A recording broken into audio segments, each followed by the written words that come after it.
All right, so today we're going back and we're going to take a look at Chapter 6. And Chapter 6 is about differential equations. For those of you who are taking more math or are interested in taking more math, which may only be Niger at this point. No, Cameron gets to as well. There's actually a course called Differential Equations. And this is sort of the starting off point of that particular course. So differential equations is very much a calculus type course. Okay, so we're going to get our feet just a little bit wet in differential equations before we finish this semester up. And the first thing I need to talk about is what a differential equation is. So this is simply an equation that involves both x, well, I shouldn't say both, but all of x, y, and y prime. Sometimes you'll see it written as y prime. Sometimes you'll see it written as dy dx. A solution is actually a function y equals f of x that satisfies the differential equation.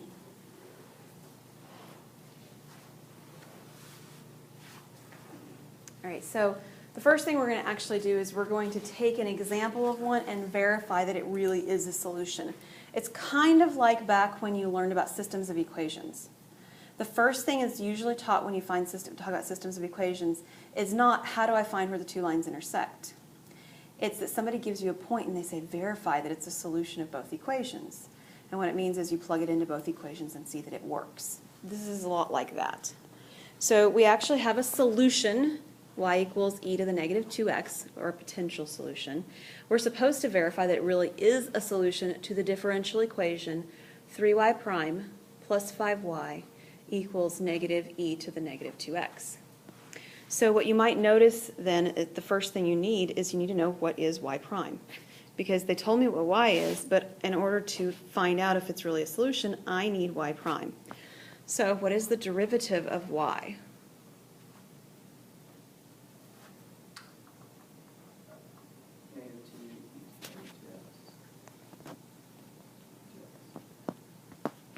Yeah, and we're not actually going to write the dx because the y prime is dy dx.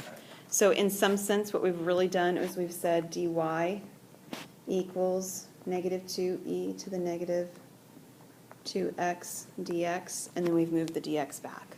Okay, sort of a notation issue depending on how you see the perspective for it. But y prime equals negative 2e to the negative 2x. So then I take the equation that I'm working with or trying to satisfy, and I plug it in. So here's 3. I plug in what I just got for y prime, which was negative 2e to the negative 2x. And then I put a plus sign, times my 5, y, which was what I was given, e to the negative 2x. And I want to verify that it really equals negative e to the negative 2x. So the first set right there I have is actually negative 6e to the negative 2x plus 5e to the negative 2x. Okay, I got two negatives in there. And what is negative 6e to the negative 2x plus 5e to the negative 2x? It's negative e to the negative 2x, right? Negative 6 and positive 5, which is exactly what I was trying to show.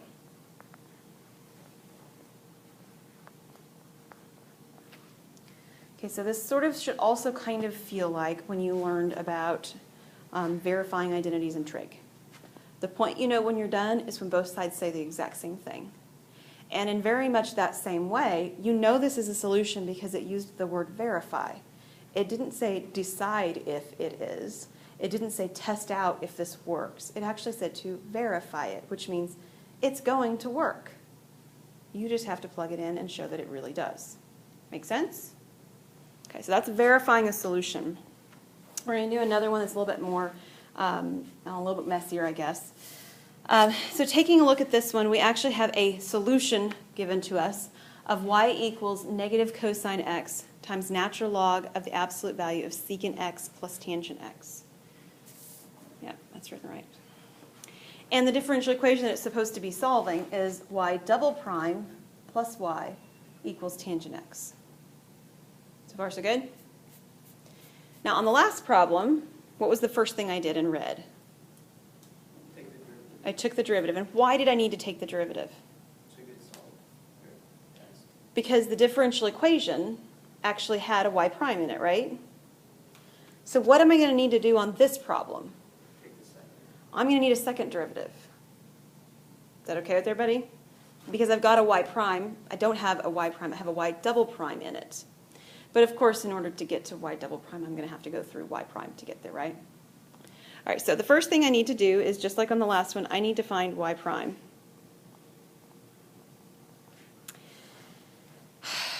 All right, so there's two things going on here that make this problem interesting. Number one, it's a product. Yeah? I've got cosine times something else that's another function. Two different functions of x and they're multiplied, so I'm going to have a product rule. Agreed? Yeah. The other thing is that this natural log, absolute value secant plus tangent x, should sort of ring a bell. Maybe not a really strong bell, but something in the back of your mind that says, that sounds like something I memorized once upon a day for some basic skills test that Dr. Hans made me do.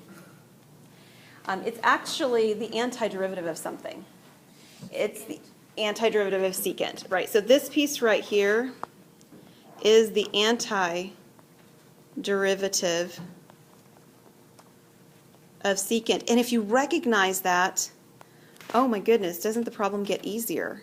Because if I recognize that that's simply the antiderivative of secant, then if I want to find the derivative of it, it's just secant. If I don't recognize that, I've got to do 1 over the secant x plus tangent x, and then I have to take the derivative of the secant x plus tangent x, and then I have to simplify it, and I've got quite a mess on my hands. Make sense why that's useful information for us? All right, so we have to use the product rule, though. The product rule says we're going to take the derivative at first of the negative cosine x. So what is the derivative of negative cosine x? Do you know, Nidra?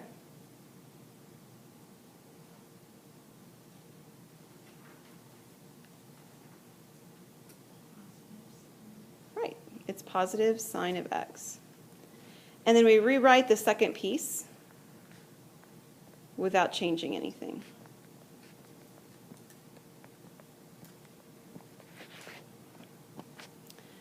Then to the product rule, we add, and I don't care which one you order you want to do it in, we add the first piece unchanged, so negative cosine of x, times the derivative of the natural log of secant x plus tangent x, which we already established is secant of x. And it's fabulous that we get to multiply secant and cosine, because what is secant times cosine? It's 1. And it's going to be negative because I've got a negative here too, right? Yeah, so this is negative 1. All right, so y prime is actually sine x times the natural log of secant x plus tangent x in an absolute value minus 1. But as we mentioned at the beginning, we're actually not all that interested in y prime. We're really looking for y double prime, right? So we've got to go one step further. Okay, so we're going to rewrite the sine x. Or how about, we'll do the same order just a minute ago. What's the derivative of sine x? Cosine x. And then we'll rewrite the natural log.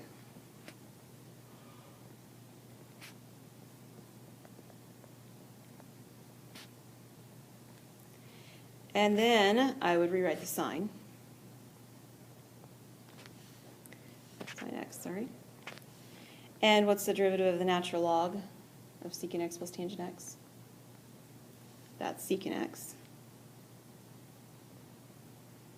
And then very technically, I need to do the derivative of the minus 1, which is 0. I'll write it in just to insinuate, to show for sure that I really did that. It just is nothing.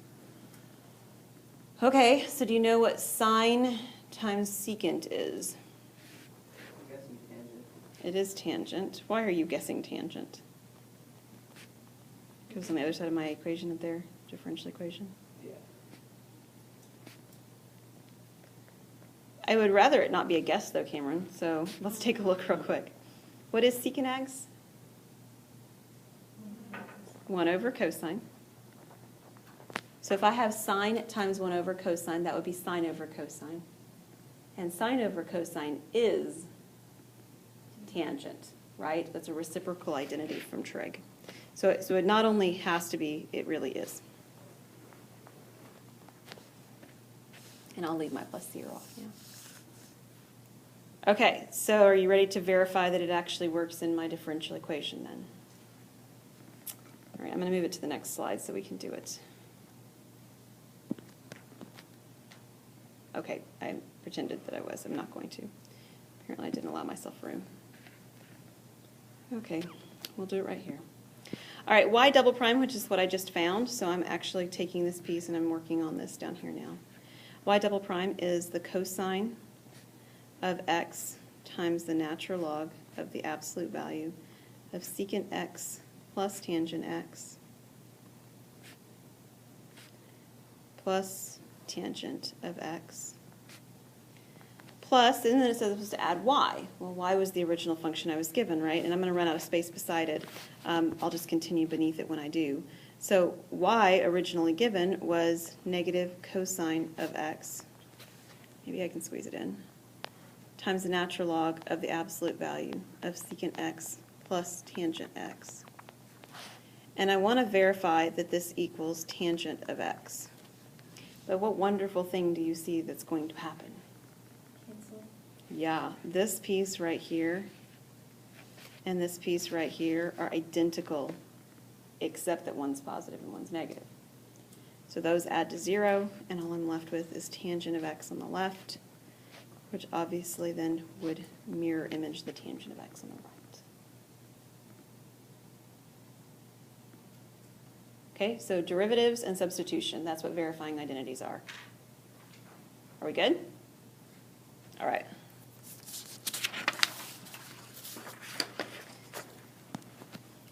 Now, this problem is very similar, but it has another feature involved.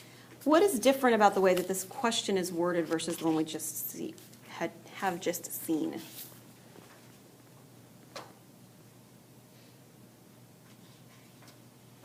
What do you notice is different about this problem? It's got a detail missing that your stuff has on it that doesn't it? Does yours say where y of something equals? Yeah, okay. I'll write it in here in just a second. What word in the directions, though? That's what I'm asking about right now. What word in the directions tells you something that's different than what we just did? Particular. And that is an important word for what we're going to be working on. This piece is on your paper, just not on my slide. All right, this word right here, particular, is an important word. It's a very particular word. It actually means that not only do I have a solution, but it satisfies an actual numerical condition as well. That's the where thing that I just wrote in that was missing. The actual numerical condition is that y of 1, or pi halves, is equal to 1.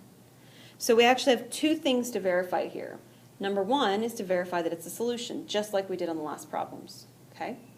Number two, we're going to verify that y of pi halves is equal to 1. All right, so if you will, this is part A. There's not an A and a B written, I realize, but there is a two-part process here. Part A is to take the derivative of the original equation. Okay? So what is y prime for this function?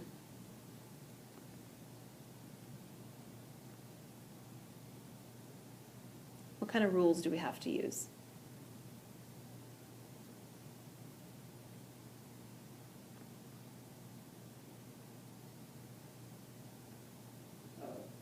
Sine y, or sine x, e to the negative cosine x. Okay, so what rules did you use, Cameron? What rule is that? The derivative. Hannah got it. It's a chain rule, right? It's also an e to the x rule. Yeah, e to a power is derivative is e to the power business. It's just that the power in this particular problem is another function. And it's a more interesting function than it often is, right? Sometimes our functions have more like this problem over here. Well, the derivative is negative 2x. Well, okay, well, the derivative of negative 2x is negative 2. It's just that this particular problem has a more interesting exponent because it's another, oh, good goodness, what happened here?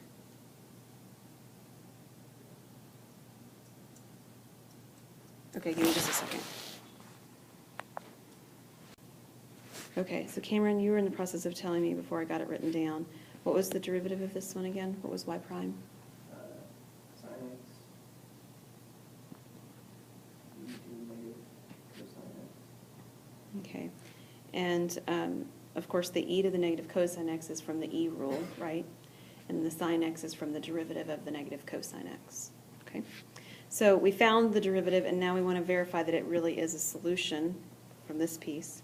So we're going to take that derivative, which is sine x e to the negative cosine x, equals, and then I need to put my y value in, right? I'm on this piece right here.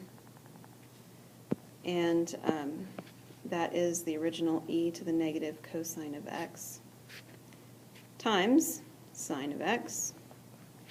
And aside from writing the sine of x at the beginning, of course they are exactly alike, right?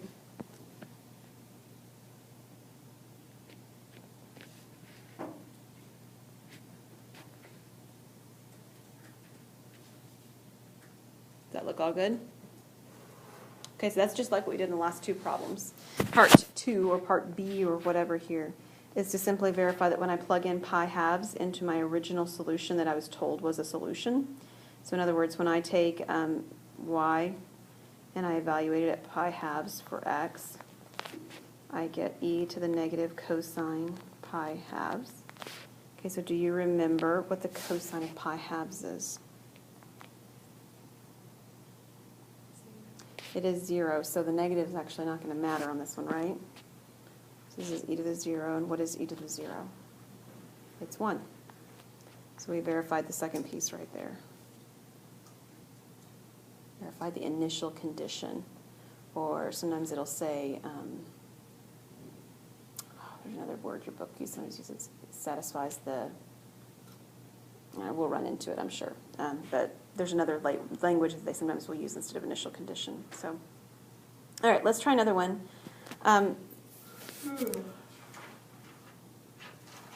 Did you just see that? No.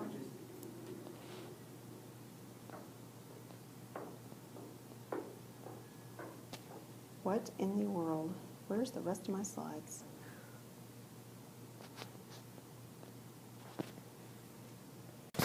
Okay. It has done weird things like this before, just not in here. So you guys get to be a part of the weirdness today.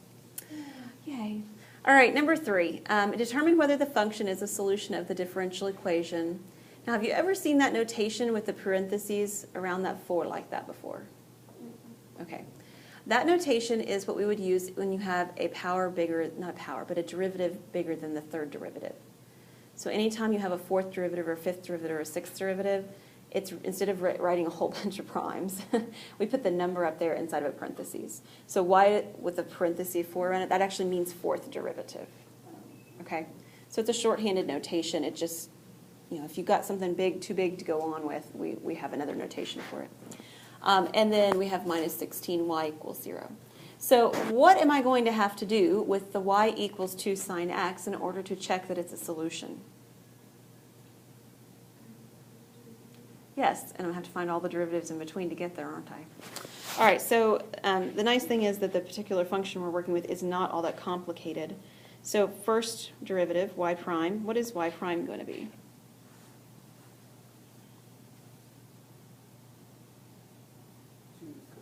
Yes, 2 cosine x. How about y double prime? Negative 2 sin x. All right. Y triple prime? Negative 2 cosine x. And then how about y quadruple prime, or y fourth? 2 sin x. And then we're back where we started, aren't we, Cameron? We are. We're right back where we began. Awesome. Okay, so then what we're going to do is we're going to take those and we're going to plug them in, verify, or determine, rather. Notice the word's different this time, isn't it? It doesn't say verify anymore. Did you notice that? Okay, so we're going to take that fourth derivative, which was 2 sine of x, and we're going to subtract 16 times the original function, which was 2 sine of x, to find out if it in fact equals 0. you might have a good inclination right now that this isn't going to work. We're going to simplify it down to make the statement, okay? So this is 2 sine of x minus how many? 32 sine of x. And 2 minus 32 would be negative 30, right? Yep, negative 30 sine of x, which is clearly not equal to 0 at that point. Okay, so you want to reduce and simplify the left-hand side. Once you've got it all combined together, it's clearly not equal to 0 everywhere. There are some x values for which this is equal to 0 aren't there. Right? If x is equal to 0, if x is equal to pi, if x is equal to any multiple of pi, this actually works. But we're looking for it to work all the time. And that's the kicker. And this one doesn't work all the time. All right.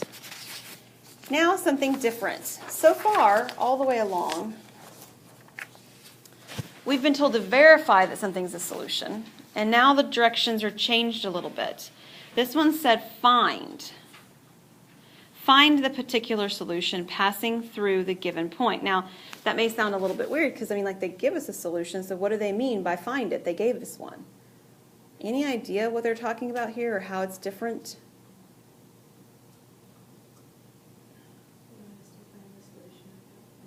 At that point, which means what are we actually going to be doing?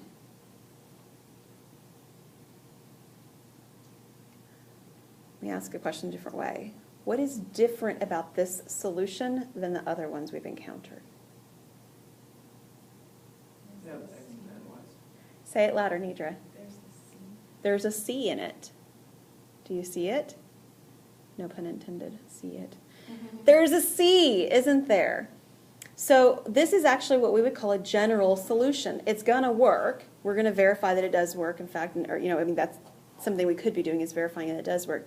But what this problem is asking us to do is make it actually work for a particular point, like Hannah said. And that point is going to be finding out what the C value is, which Nidra pointed out.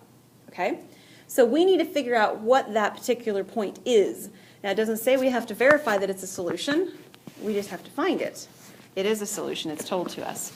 So we actually don't even need to know what the differential equation is unless we're asked on a particular problem to verify it.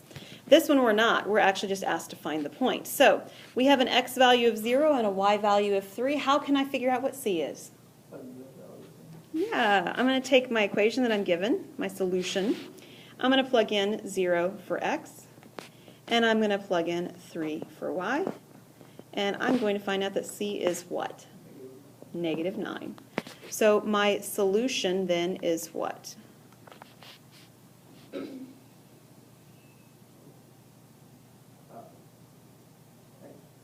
2x squared minus y squared equals negative 9. Yep. And could we verify that that actually works in the equation? Sure. I'm not particularly eager to do so because it means I have to solve for y and whatnot. But we could. We could still find out that this actually really works. We just weren't asked to in the problem. Okay? Let's take a look at another one.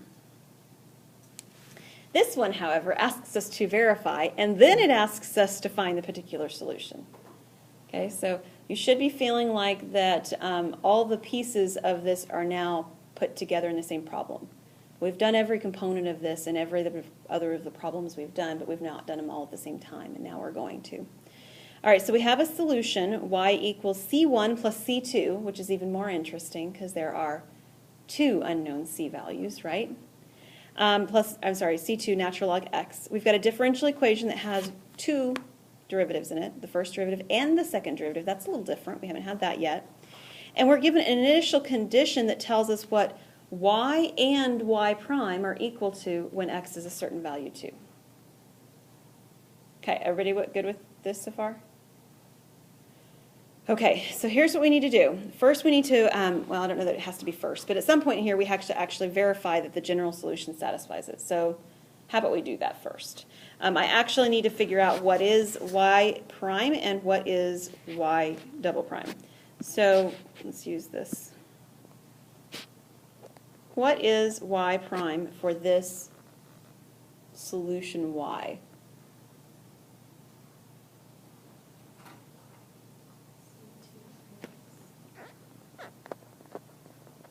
C2 over x, that's right. And we may want to see it written as C2 x to the negative 1, because we need a y double prime, right? So what is y double prime?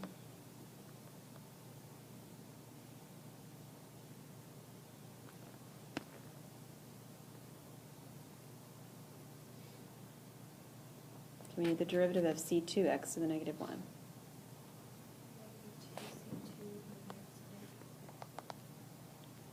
Okay, it'll be negative C2 over x. Okay, let me write it this way first. This won't be negative 2, it'll be negative. So negative 1, yeah. And then I can rewrite this, which is what Hannah was getting at, that I can write the x squared in the denominator. So far, so good? Okay, so these are my two derivatives. And I actually need to find out that they satisfy the general equation I was given. So I need to be able to take x times y double prime, which was negative C2 over x squared. Don't get that subscript 2 and that exponent 2 confused. They mean something different, of course. Plus the original y prime, which was C2 over x. And we want to verify that that equals x. And what happens, sorry, I don't have any more space to go down, so pretend like this next little spot over here is actually beneath the first spot. What does x times negative C2 over x squared work out to be?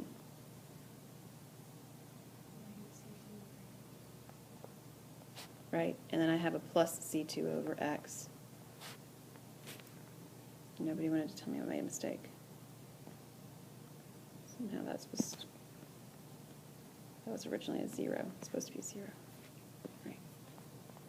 And on the left-hand side, I have negative C2 over x plus C2 over x, which is in fact 0, right? Okay. So this right here is the verify part. If you want to label it A, that is A. Part B is finding the particular solutions. Okay? So the particular solutions actually have to have some information, and I need to write these down. So let's see, y was equal to C1 plus C2 ln x. We found just a moment ago y prime was C2 over x. And we're given this little piece of information at the bottom that says y equals 0 and y prime equals 1/2 when x equals 2. So I should be able to plug in 2 into one of these equations and solve for something else. Now the first equation has y, c1, c2, and x. It has 4 things that I don't know in it, correct? The second equation, y prime, which didn't say y1, I don't know why that says that. Let's make it y prime. Y prime has y prime, c2, and x, and it only has 3 unknowns. Agreed? So I'm going to start with the y prime because it has fewer things I don't know in it. And as a matter of fact, it's got exactly what I don't know. It's got exactly enough of what I don't know to make it work. So y prime, I'm told, is 1/2. That's this piece right here. C2 is what I don't know. And x is what? 2. So somebody tell me, what is C2? 1. It's 1. Just by comparison alone, right? I don't even need any algebra to do that. That's a comparison issue. So C2 is 1. So now looking back at the y equals equation, I know C2, I know x, and I know y, don't I? So I know 3 of the 4 pieces of information, and I can actually go back and find C2 now. So now I've got, well, let me write it in.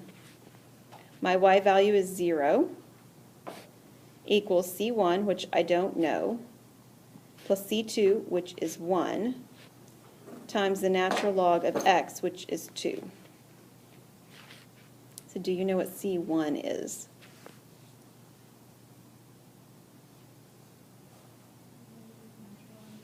Right.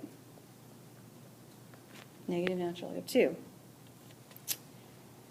You may not like that number, but it's actually going to be friendlier than you think in just a very short moment. So we've got a value for C1, we've got a value for C2. So y equals C1, which is negative natural log of 2, plus C2, which is 1 natural log of x. I'm going to rewrite this so that the subtraction switches the order. This will say natural log of x minus the natural log of 2. Is everybody okay with that? But just like we talked about when we were doing the test questions at the beginning, when I have two natural logs like this that are added or subtracted, I can combine them. How will these combined? Ln x divided. This is ln x divided by 2. That's right.